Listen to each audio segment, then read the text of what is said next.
and get a mother-fucking job. Who are you people anyway? Where the heck did you fall out from? What are you all doing here? What on God's good green earth do you people want? You people don't have any answers, do you? Do any of your lazy, tree-hugging, foul-smelling, tofu-eating, peace-and-love-smoking, sex-crazed... People's mind! People's mind! We are the 99%! We are the 99%!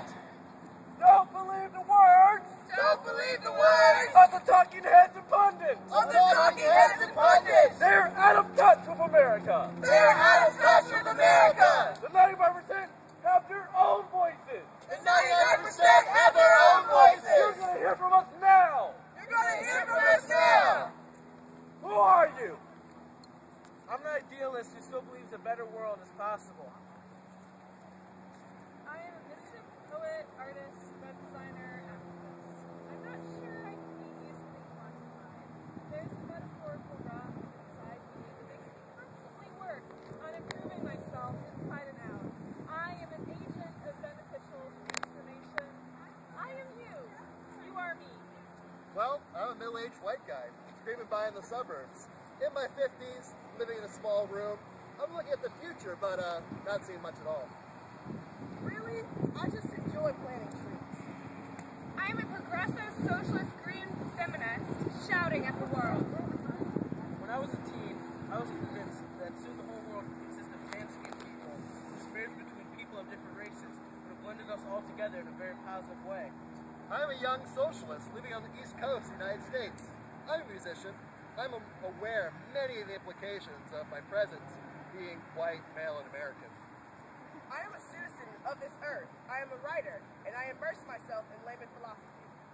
I made good money for a long time, until company after company that I worked for was destroyed by the blindness of its leadership and the greed of its investors. I'm graduating from high school this year and going to the University of Cincinnati, pre-med. John Q. Banker. Is it a he? Is it a me?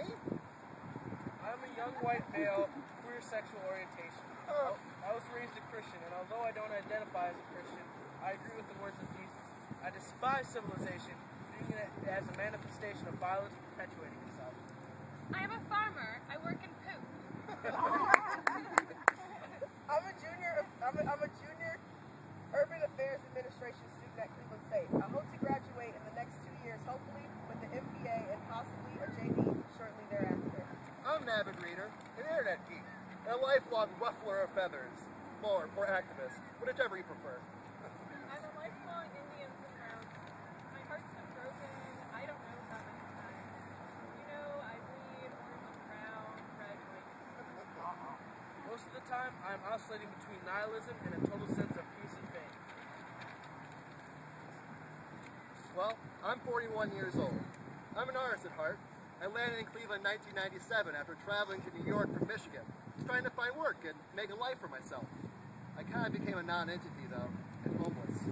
I found shelter at the Salvation Army and did day work for minimum wage for a few years. I found work paying a little more, $9 an hour, but still less than a living wage doing tech work. Well, then 9/11 happened. I became involved with trying to stop the war in Iraq from happening. I felt I should do something, and this is what I could stand for. No war. With the tech bubble bursting, the company started going through consolidation and layoffs. I survived 2 and got laid off from the 3rd. And it was brought back 2 weeks later, and the whole plant shut down. I got work as a miner in Chardon for a season, and I got a more regular job putting together traffic assemblies for $10 an hour. I had almost become homeless again. Spent 7 years in that job, where family and friends of the owner took priority over me. Then with the latest recession, that company downsized too, to mainly only family, leaving me without a job when it became 10% unemployment. Job searching was full-time work, with not much available. I was fortunate enough to find something at another corporation for $10 an hour as a machine operator. I was finally able to save my credit by consolidating by going from a 15-year to a 30-year mortgage, but almost paying the same amount monthly. Still no living wage, no upward mobility, or creative career. I'm still working on it.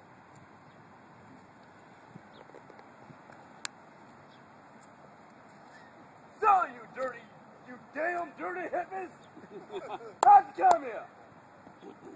I first heard about the October 2011 group that was to occupy Washington, D.C. from an online friend in New Mexico. I met them being involved with the movement against the war in Iraq and for holding the Bush administration accountable. A friend of mine and I went down to the free stamp the very first weekend. The Arab Spring happened. Then I heard of some vague reports about activists in Wall Street through the grapevine, ether, the internet. It was like reports coming through a tinny radio signal that grew louder and louder in volume. My brother-in-law let me know, and I heard some ramblings on NPR covering OC. My last job ended in September.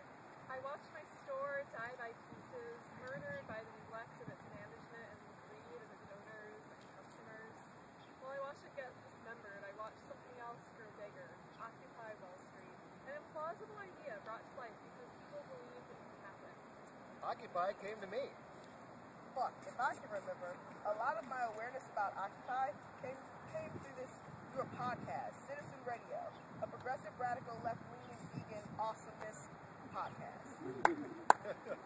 I started in activism when I was like 13. Zaki Iraqi invited me to Occupy Cleveland via Facebook. He immediately got behind it. I was more skeptical. In essence, I was skeptical of any movement activity up until that point. We were both so excited and pleased by the General Assembly, the People's Mic, and everything we witnessed on that gorgeous, sunny October afternoon. This one dude, a BMXer, he made me an origami box. I swear to God, I was like, I gotta stay here, you know? There's origami boxes here. Then comes Occupy saying the same things I've been saying for years. That the power's in the hands of the people. And this is supposed to be a government of, for, and by the people. Finally, maybe we're coming around with a chance to take our country back from the hands of the greedy and make a genuine government with heart again. I've been radically politicized since a young age. I therefore have a natural connection to Occupy. I saw folks like Aaron and Rebecca just like pick up the slack and make cool shit happen. You get kind of the respect that they deserve for that. And I was like, well, that's cool. These are two young women, kind of like completely taking charge and directing things. So I guess I'm gonna stay here and see what happens to them. That was kind of my moment when I was like, yeah, I'd love to see if we can fucking sleep on the streets of Cleveland. I'm kind of part hobo anyway, so it's an exciting prospect. I was too curious to stay away, and by the next week, I showed up with my own pen. My husband and I saw bits and pieces about Occupy Wall Street on the internet and took interest. Then the video of a woman being peddled in pepper spray came out, and we were appalled. After that, I started going down at night after my husband got home from work. Before I knew it, I was right in the middle of everything. I was actually in a nice little trailer park, doing nothing productive. Got myself into some trouble, don't know how many times. I heard about this Occupy probably on the third day. I saw a story on the news and I think they were interviewing probably Aaron, but maybe somebody else. I saw the story and I'm like, alright, that's cool, you know? All the issues and everything is stuff I've been pissed about. Like, that's really cool. I wish I could get involved. You know, I felt like I was stuck, you know? I had no car, I just lost my job. I had a job. My brother ended up getting me fired, so kitchen work, doing dishes. I mean, dishwashing seriously brainless work. But like I said, my brother got me fired, and I was like, you know, I've been on probation. You know, I didn't, if you don't have a job and you're on probation, that really sucks. Especially when you owe fines and restitution and all that, you know. I got fired, and, well, obviously, I've always been sort of a depressed person. But I survived. So the next Wednesday came around, it was my appointment to come to see my probation officer, which is in downtown Cleveland. I had two rides lined up. Both of them ended up backing out on me. So I ended up walking to downtown Cleveland. Coming down Euclid Avenue, across from Tower St. Edmunds, and I'm like, oh shit, there's the Occupy Cleveland tent. I actually think when I went about it, since I had to go see my PO and I was running a little bit late, it was about noon. I figured, you know, I'll go talk to my PO. He basically told me I had zero chance of going to prison. That made me really happy. So I'm like, Well, I'm going to check out Occupy Cleveland, and that's where I'll be if you need to find me. After hearing that, I felt like a piece of shit. I went to the bus stop across from Occupy, and I was just there for like 4 hours, just observing, watching, trying to gather up the gumption of balls to come over and start talking. And finally, about 4 hours later, I did. At that point, there was like 50, 60, 70 people there. The whole sidewalk was lined with tents, and I'm just watching like, what's going on? And after hearing that from my PO and just being depressed, I just felt like such a piece of shit. I didn't want to walk over. Finally, I said, fuck it, let's go. I knew Tony was one of the first people that I talked to. I was nervous because I didn't know anyone. There was a lot going on. Just a lot of ruckus, commotion. I don't remember her name at all, but there was this one lady who was walking with the flag. I guess I kind of kept watching her. People kind of kept coming and going, doing whatever. I felt like the outsider, the new guy. Nobody knew me, and I felt not distrusted, but not trusted. Definitely not trusted. And I remember just being in a state of, I can't even describe the state. I was just awe, curiosity, and excitement, and nervousness. All the above. Like happy to see people finally standing up. And I remember walking up, people, men, women, black people, white people, every race, creed, color, religion. I was just like, immediately, it felt like a big family. And I just never left. And as soon as I walked up to the tent and started meeting people, I felt like I needed to be there. And the first couple of days, I felt like nobody knows me. I don't know anybody. I could tell people were, feeling me out. Just like I'm feeling everybody else out. I'm thinking everything's fine, nobody knows me, whatever. And then I remember Brandon pulling me up to the GA here. Come here with me. This is my first activism ever. I didn't even know what was going on. GA, what's the GA? Here, come with me. You gotta go across the street. Okay, and there's like 40, 50 people there, and I'm like, what's going on? Brandon puts my arm around my shoulder and says, this is John. He is not a cop. I'm just sitting there thinking, wait a minute. Everyone thought I was a...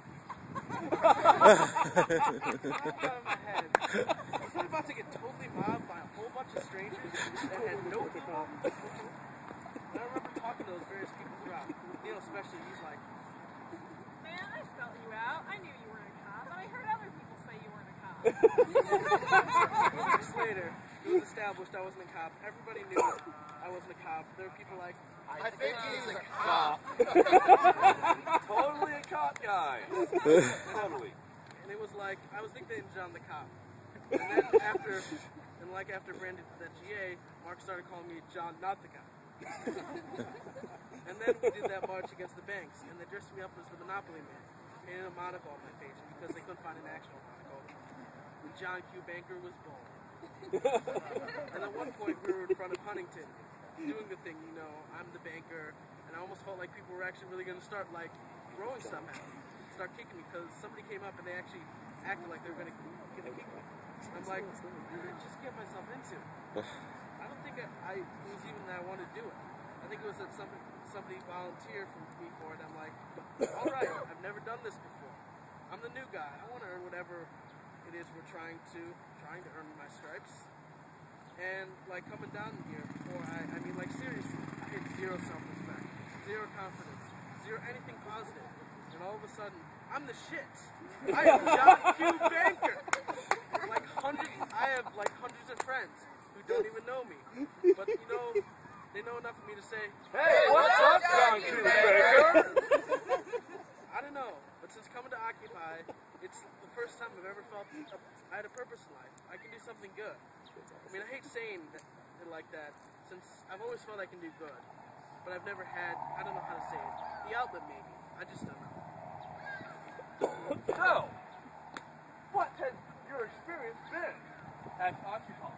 Since the moment I brought my tent to spend the night on the sidewalk with a group of strangers, my world has changed. At first, I really didn't know how to contribute. I would just stop in at the tent whenever I was downtown and give some cash. Now I'm an active member of the foreclosure working with a very diverse group of people, especially young people. It's a privilege. The first day that it took place, I was quite surprised, frankly, with the number of people there. When I first arrived downtown, there was some confusion about the location. It was going to be by the Free Stand. Then I heard some talk that they were going to be down in Pelican Square, and then no, it's back to the Free Stand. So I headed down there.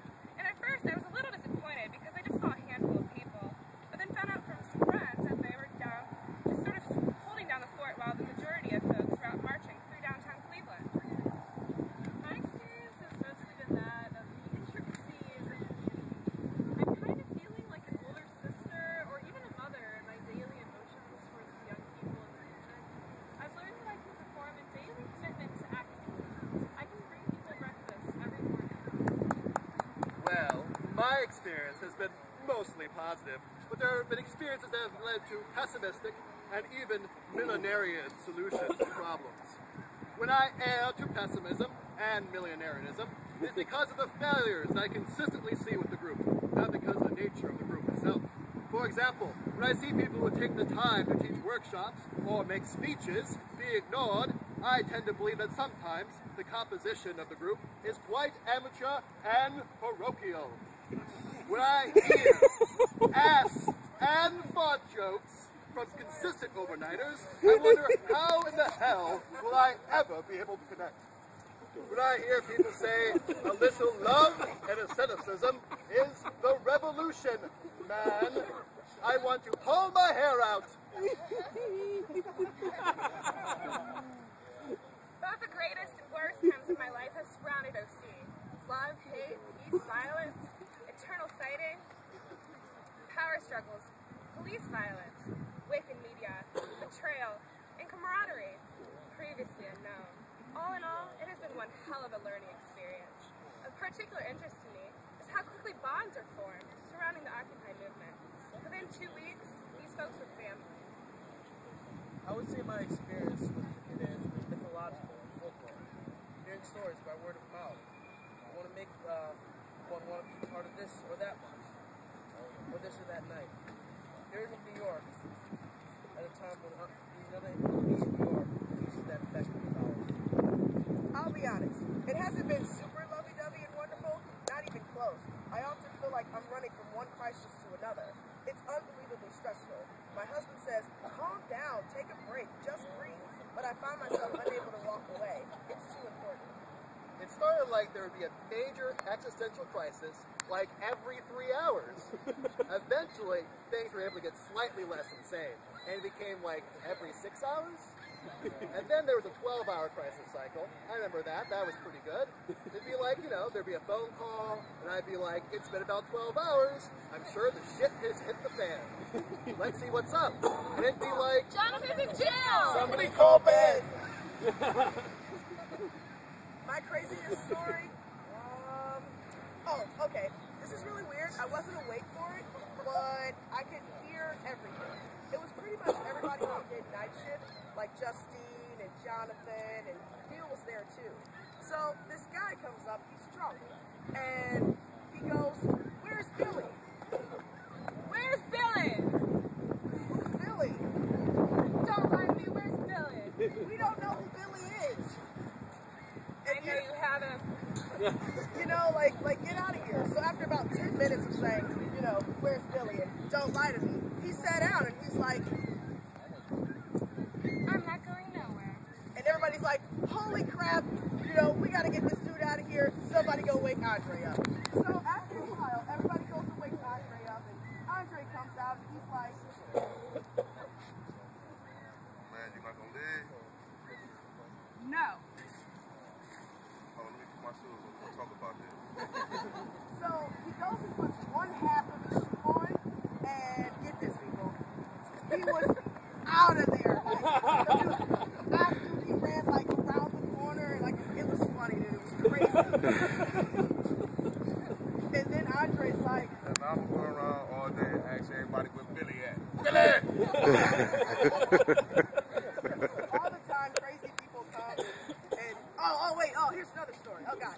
So me and Tony do morning shift together sometimes, and right when the crazies start to come to the tent, he goes, Oh, I gotta poop. and I'm like, really, Tony? You're gonna leave me right now at this very moment while there's a crazy dude here? I'm the only one up, and here you go. Oh, I gotta poop and stuff. And right one morning, right when he walked away, some crazy dude was like all up in my face, and he goes, "How old is he?" And I'm like, "Why does it matter?" Yeah, I do. Occupy. I can buy you anything you need. I can buy you some shoes. I can buy you some clothes. Like, do you need anything? I don't need anything from you, man. I need you to get out of my face, though. Oh, so you gonna act like that? And I'm like, oh God, Tony needs to get back here, like right now. This is ridiculous. But I mean, all the crazy stuff, it's really worth it. Started, it's hard to sort into moments. The group has repeatedly come together, fractured, and come together again. We've had events that went spectacularly well and events that fell apart before they were started. The most striking event was on the night that the Occupy 11 were arrested. We were all there, and we all knew pretty much what was going to happen. The 11 gathered in the middle of the square, defying the government and the police who would not allow us to be there overnight. The rest of us stood around them.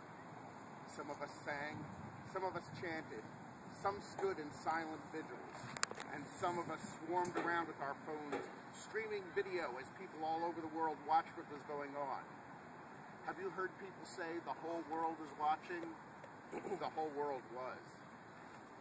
We were afraid at the time of the showdown, the time that we would legally have to leave if the park came near, that there might not be enough of us to make a significant stand.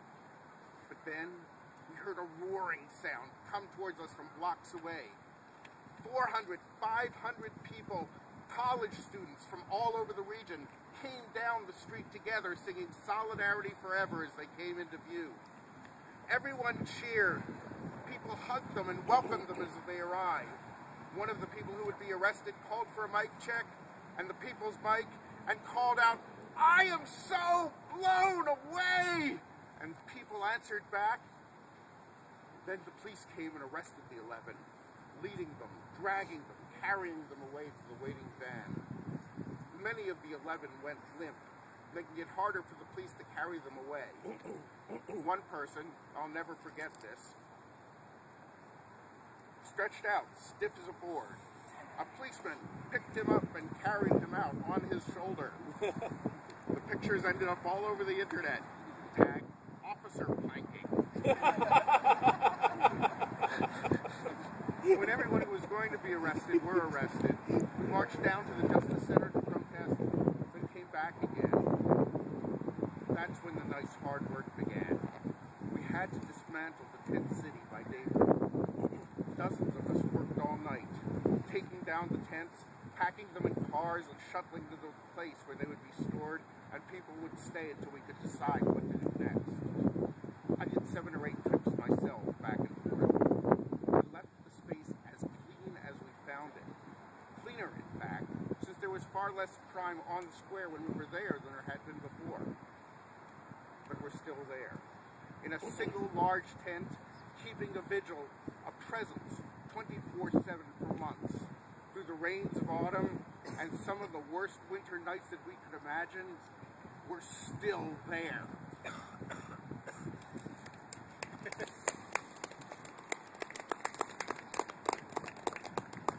So, ladies and gents, occupiers and occupiers, what's your vision for the future?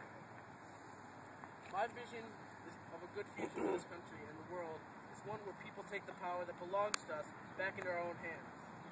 I would like for power to be with folks whose lives are impacted by decisions. I believe that Occupy will impact the future. If we have anything to say about it, I see the future as a more fair, tolerant, and peaceful place.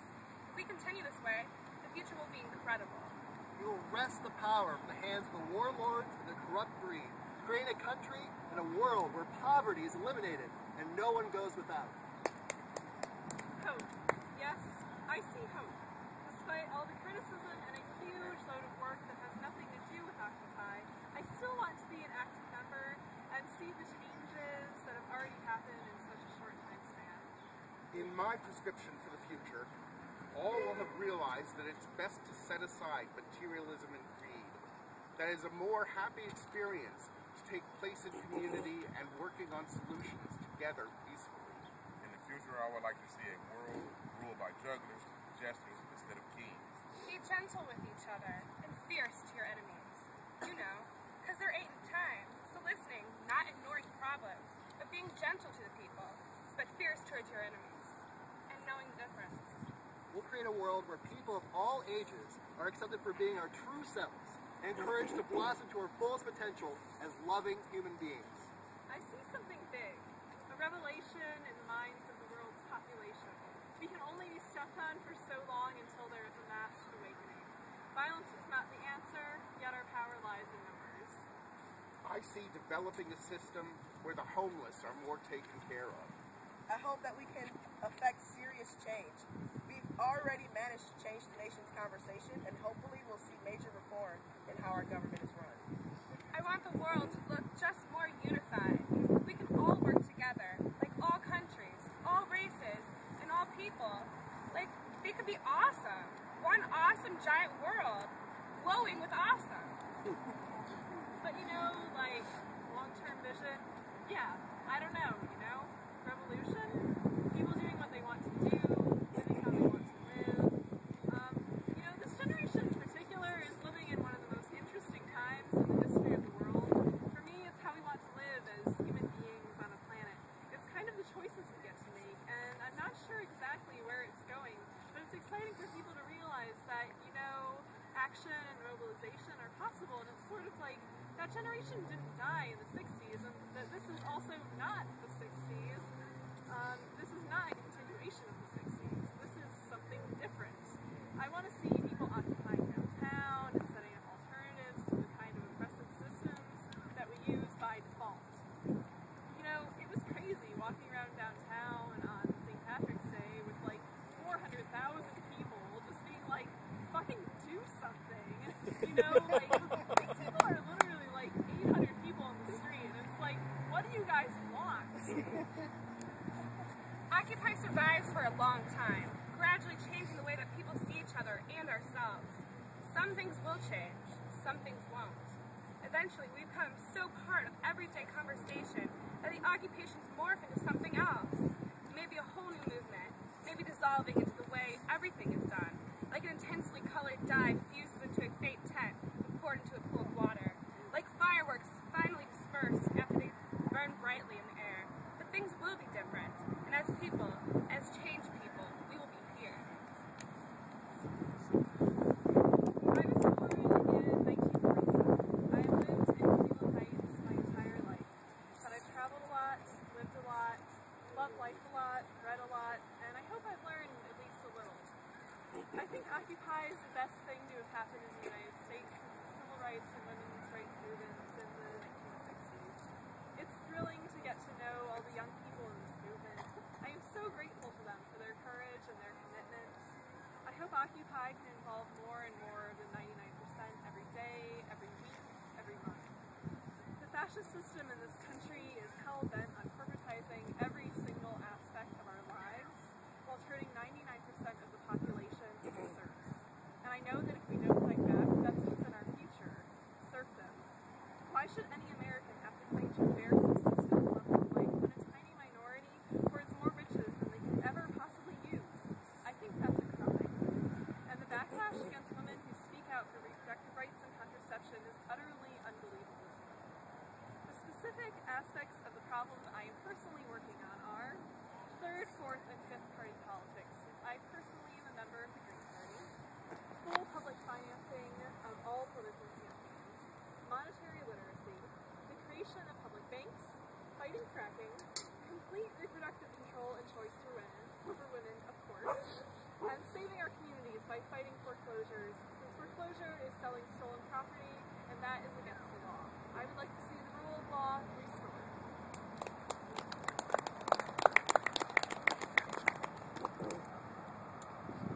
I see intensification of what has already happened. Moments of love that shatter generations of hate. Major cities erupting into battlefields. Police oppression, The directives of the military regarding the war at home. Concentration camps and horrifying levels of surveillance. I see resource wars. Food riots. The further collapse of the ecosystem on a global scale. The acceleration of class warfare. Police and military defecting to the people. Some people defecting to the police and military. Alongside these apocalyptic visions, I see moments of unmatched love and empathy. Family, friends, lovers. Embracing each other in the midst of this war. I feel the pain of comrades across the planet. shaking, tears pouring from their eyes. How? How could it be like that? How could anyone do this to another human being? What are we doing now with the Terminator? If after the clouds break, in an eradicated totalitarian maelstrom. Or if we come to occupy that world, we carry here in our hearts.